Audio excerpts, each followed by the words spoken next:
जी sir, अॼु ॿुधणी हुई माना आर्ग्यूमेंट्स जेके रहियल मुकमल थिया आहिनि? न साईं, उन्हनि जो अञा रहिजी वियो, टाइम घणो थी वियो। पोइ जज साहब चयो आहे त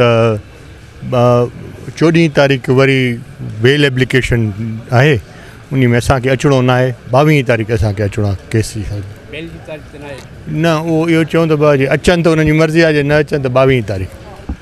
तव्हां हिन कूड़ खे छा था सम्झो, उहो तव्हां ॿुधाइजो न। तव्हां यकीर अख़बारी नुमाइंदा सभिनि खे ख़बर आहे छा आहे, उन खे छा था चई सघूं। असांजा अक्यूज़ जेके असां सां गॾु जेके शाहिद आहिनि, हुननि जो वकील चए थो त उहे चांडिया आहिनि।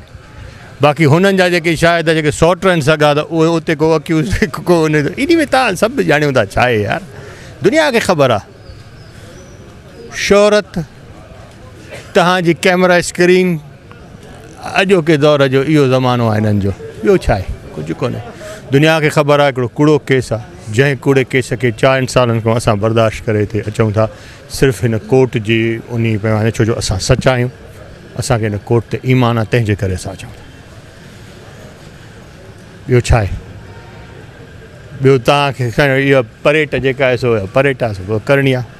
बाक़ी असांजो बि ईमान इहो ई चए थो त बेगुनाह आहियूं, बेगुनाह रहंदासीं।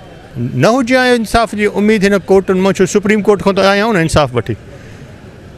बेल इहा जेका अॼु ॿुधणी थी अचे, सुप्रीम कोर्ट ॾिनी आहे न, हिननि त कोन ॾिनी आहे न, सुप्रीम कोर्ट ॾिनी आहे न।